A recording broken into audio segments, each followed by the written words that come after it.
আল্লাহ রাব্বুল আলামিন কোরআনের ভিতরে বলেছেন ইন্নাল লাযিনা ইউহিব্বুনা আন তাশিআল ফাহিশা ফিল লাযিনা আমানু, যারা এটা পছন্দ করে ভালোবাসে যে ঈমানদারদের মাঝে অশ্লীলতাকে ছড়িয়ে দিই, ঈমানদারদের মাঝে আপনার জিনা ব্যভিচার ফাহিশা কাজগুলোকে ছড়িয়ে দিই, লাহুম আযাবুন ফিল হায়াতিদ দুনিয়া ওয়া আযাবুল আখিরাহ, আল্লাহ তাদের জন্য দুনিয়ার জীবনেও শাস্তি রেখেছেন এবং আখিরাতের জীবনেও কি রেখেছেন, চরম শাস্তি রেখেছেন। আল্লাহু ইয়ালামু ওয়া তাআলামুন, আল্লাহ জানে যা আমরা জানি না, যা আমরা জানি না সে সম্পর্কে কে জানে? আল্লাহ রাব্বুল আলামিন ভালোই জানেন। এজন্য আমরা যদি এই দিনটাকে পালন করি, এই দিনটা কিন্তু মুসলমানদের কোনো উৎসব নয়, বাঙালিরও কোনো উৎসব নয়। এই দিনটা হচ্ছে ইউরোপীয় সভ্যতায় গ্রিক রোমান পৌত্তলিকদের ধর্মীয় একটা উৎসব। এটাকে বলা হয় লিপারকালিয়া। এই উৎসবের নাম ছিল লিপারকালিয়া। এই উৎসবটা হতো যে আপনার মধ্য ফেব্রুয়ারি অর্থাৎ পহেলা ফাল্গুন, ভূমি এবং নারী উর্বরতার কারণে তারা তাদের দেব দেবীদেরকে, অতীতের যে দেব দেবী তাদেরকে নিজেদের বর সাব্যস্ত করত, নাউজুবিল্লাহ, এবং এটাকে উপলক্ষ করে তারা বিভিন্ন অশ্লীলতা এবং জিনা ব্যভিচারে লিপ্ত হতো। এটা তাদের ধর্মীয় একটা উৎসব ছিল। মানে ইউরোপে যখন খ্রিস্ট ধর্ম সেখানে চালু হলো এবং রাষ্ট্রীয়ভাবে খ্রিস্টান ধর্মকে রাষ্ট্রীয় ধর্ম হিসেবে ঘোষণা করা হলো, তখন পূর্বের যত দেবদেবী ছিল সকল ইবাদতগুলো বন্ধ করে দেওয়া হলো, কিন্তু অশ্লীলতাপূর্ণ এই কাজটাকে তারা বন্ধ করলো না, বরং তখন দেখলো যে খ্রিস্টান ধর্ম রাষ্ট্রীয় ধর্ম হওয়ার পরেও এটা প্রচলিত আছে এবং মানুষ খুব ভালোভাবে স্বাচ্ছন্দ্যে এটাকে গ্রহণ করছে, তখন তারা খ্রিস্টানরা তাদের ধর্মীয় একটা রীতি হিসেবে এটাকে কি দিল, স্বীকৃতি দিল। সেখান থেকে শুরু হচ্ছে বিশ্ব ভালোবাসা, ভ্যালেন্টাইন। এখন কি এটা কি মুসলমানদের কোনো উৎসব? মুসলমানদের উৎসব তো নয়, বরং এখান থেকে আমাদেরকে অনেক অনেক দূরে থাকতে হবে। আল্লাহ রাব্বুল আলামিন বলেছেন কুল হে ব্যক্তি বলে দেন ইন্নামা হারামাল ফাওয়াহিশা মা যাহারা মিনহা ওয়া মা বাতান, প্রত্যেক প্রকারের ফাহিশা অশ্লীলতাই হারাম, মা যাহারা মিনহা ওয়া মা বাতান, সেটা প্রকাশ্যই হোক আর অপ্রকাশ্যই হোক, সকল অশ্লীলতা হারাম আল্লাহ রাব্বুল আলামিন হারাম করে দিয়েছেন। আল্লাহ রাব্বুল আলামিন কোন জায়গায় বলেছেন ওয়ালা তাকরাবুল ফাওয়াহিশা মা যাহারা মিনহা ওয়া মা বাতান, প্রকাশ্য এবং অপ্রকাশ্য উভয় প্রকারের জিনা ফাহিশা অশ্লীলতা থেকে তোমরা নিজেদেরকে দূরে রাখো, কারণ ঈমান ধ্বংস করার জন্য অশ্লীলতা থেকে ভালো কোনো অস্ত্র শয়তানের কাছে নাই। ঈমান ধ্বংস করার জন্য অশ্লীলতা থেকে ভালো কোনো অস্ত্র শয়তানের কাছে নাই। ওই যে ইব্রাহিম আলাইহিস সালামের ঈমান ধ্বংস করতে যখন নমরুদ ব্যর্থ হলো, তখন নমরুদের ভয় ঢুকে শয়তান হাজির হয়ে বলল এভাবে ইব্রাহিমের ঈমান হরণ করতে পারবে না, তাহলে কি করো? তো বলছে একটা মেলার আয়োজন করো, সেখানে মেয়েদের উলঙ্গ করে নর্তকী ছেড়ে দাও আর সেখানে ইব্রাহিমকে ইনভাইট করো। ইব্রাহিম আলাইহিস সালাম যদি আসে তাহলে তার ঈমান অটোমেটিক চলে যাবে, তোমাকে বড় লাগবে না। নাউযুবিল্লাহ। ইব্রাহিমকে তার বন্ধুরা বলল কি ব্যাপার, নমরুদ এত বড় একটা মেলার আয়োজন করলো, তুমি যাচ্ছ না কেন, চলো আমাদের সাথে। তখন ইব্রাহিম আলাইহিস সালাম বললেন ফাকালা, তিনি বললেন ইন্নী সাকিম, নিশ্চয় অসুস্থ, আমি যেতে পারবো না। সুবহানাল্লাহ। এটা আমাদের জাতির পিতা, মুসলিম মিল্লাতের পিতা ইব্রাহিম আলাইহিস সালামের ঘটনা। তার মানে শয়তান মানুষের ঈমানকে হরণ করার জন্য এই ফাহিশা আর অশ্লীলতাকে কি করে, বেছে নেয়। এখন আল্লাহ রাব্বুল আলামিন ওয়ালা তাকরাবুজ জিনা ইন্নাহু কানা ফাহিশা ওয়া সাআ সাবিলা বলছে তোমরা জিনার ধারে কাছে যাও না, এটা আল্লাহ রাব্বুল আলামিন আমাদেরকে আদেশ দিচ্ছেন। যেখানে জিনা হয় সেখানে তো যাবে না, তার আশেপাশে তোমরা যেও না, নিশ্চয় ইন্নাহু কানা ফাহিশা, নিশ্চয় এটা অসৎ কাজ, অন্যায় কাজ, এখানে আমাদেরকে দূরে থাকতে হবে। আল্লাহ রাসূল সাল্লাল্লাহু আলাইহি ওয়াসাল্লাম বলেছেন প্রত্যেক চোখের জিনা হচ্ছে এই চোখ দিয়ে খারাপ কিছু দেখা, অশ্লীল কিছু দেখা। প্রত্যেক কানের ব্যভিচার জিনা হচ্ছে এই কান দিয়ে অশ্লীল কিছু শোনা, খারাপ কিছু শোনা। হাতের জিনা হচ্ছে এটা দিয়ে অশ্লীল কিছু স্পর্শ করা। পায়ের জিনা হচ্ছে এটা দিয়ে অশ্লীল কোনো কাজের দিকে, জিনার দিকে, ব্যভিচারের দিকে রওনা হওয়া, অগ্রসর হওয়া, পদক্ষেপ গ্রহণ করা। আর কলবের জিনা, অন্তরের জিনা, অন্তরের ব্যভিচার হচ্ছে মনে মনে কল্পনা করা। এখন যতবার আপনি সিনেমা দেখবেন আপনার মনে হবে না কোনো জিনা হবে না, মনে মনে হবে, মনে মনে জিনা হবে। কথা বলছেন না কেন? সিনেমা দেখলে মনে মনে জিনা হবে কি হবে না? এখন মোবাইল স্ক্রিনে যখন আপনি হাত দিয়ে টাচ করবেন জিনার কোনো সাইটে ঢোকার জন্য বা একটা সিনেমা দেখার জন্য, হাতের জিনা হবে কি হবে না? হবে কি না? আপনি তো শুধু স্ক্রল করবেন, আপনি চোখ দিয়ে নিশ্চয় দেখবেন। যখন আপনি চোখ দিয়ে দেখবেন তখন চোখের জিনা হবে কি হবে না? হবে না? হবে। আর যখন আপনি এটা শুনবেন তখন আপনার কানের জিনা হবে।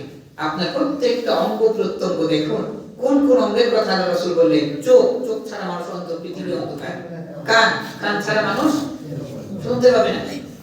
এরপরে আপনার হাত, যার হাত নেই সে হাতের বেদনা, আর কি আপনি স্পর্শ করতে পারবেন না, ধরতে পারবেন না। আপনার কল্প, সবথেকে বড় মূল্যবান জিনিস, কল্প ধ্বংস হয়ে যাবে যদি অশ্লীলতা যায়। আল্লাহ রাসূল সাল্লাল্লাহু আলাইহি ওয়াসাল্লাম এতগুলো অঙ্গ প্রত্যঙ্গ থাকতে এগুলোই কেন বললেন? এগুলোকে আমাদের ষষ্ঠ ইন্দ্রিয় বলা হয়, পঞ্চ ইন্দ্রিয় বলা হয়। পঞ্চ ইন্দ্রিয় বলা হয় কারণ মানুষের বডির ভিতরে সবথেকে মূল্যবান অঙ্গ প্রত্যঙ্গগুলো হচ্ছে এগুলো: চোখ, কান, হাত, পা, এগুলো আর কল্প। এগুলো ধ্বংস হয়ে যাবে অশ্লীলতার কারণে, ব্যভিচারের কারণে, জিনার কারণে। আজকে ওই দিনটাকে আমরা দিবস হিসেবে পালন করছি। আমার মনে হয় যে ভালোবাসা দিবস তো তাদের জন্য হবে যাদের জন্ম ভালোবাসার দ্বারা হয়নি, যাদের জন্ম বৈধভাবে হয়নি, বৈধ ভালোবাসার মাধ্যমে হয়নি, তাদের জন্য ভালোবাসার জন্য এক্সট্রা একটা দিবস রাখবে। আর আমাদের প্রত্যেকের জন্ম বৈধ ভালোবাসার মাধ্যমে আমাদের জন্ম হয়েছে, ঠিক কি না? আমাদের জন্ম তো আমাদের মা বাবার ভালোবাসার কারণেই হয়েছে, নাকি? যাদের জন্ম ভালোবাসার কারণে হয়নি, অবৈধভাবে হয়েছে, তাদের লাগবে এরকম একটা দিবস। ভালোবাসার জন্য এক্সট্রা একটা দিবস লাগবে তাদের। আমাদের মুসলমানদের প্রত্যেকটা দিনই একে অপরকে ভালোবাসার দিন। আল্লাহ রাসূল সাল্লাল্লাহু আলাইহি ওয়াসাল্লাম বলেছেন, তোমরা একজন আরেকজনকে অন্তর দিয়ে ভালোবাসো। অন্তর দিয়ে কি করো? মহব্বত করো। তার মানে প্রত্যেকটা দিন, প্রত্যেকটা মুহূর্ত আমার জন্য ভালোবাসার দিন, ভালোবাসার মুহূর্ত। একজন মুসলমান আরেক মুসলমানের জন্য ভালোবাসার মুহূর্ত। আমাদের জন্য আলাদা কোনো দিবস লাগবে না ভালোবাসার জন্য। সম্মানিত উপস্থিতি, এই দিন আসলে ভালোবাসা দিবস নয়, এই দিনটা হচ্ছে বিশ্ব বেহায়া দিবস। যত ধরনের বেহায়াপনা, যত ধরনের নির্লজ্জতা, সকল ধরনের নির্লজ্জতা, বেহায়াপনা এই দিনে সংঘটিত হয় এবং এই দিনের অবৈধ ফসলগুলো পরবর্তীতে পৃথিবীতে বিস্তার লাভ করছে। প্রমাণিত উপস্থিতি, এটা পশ্চিম সভ্যতা, এটা নোংরা সভ্যতা। আমাদের তো উত্তম সভ্যতা আছে, আমাদের তো একটা দামি, একটা মূল্যবান সভ্যতা আছে।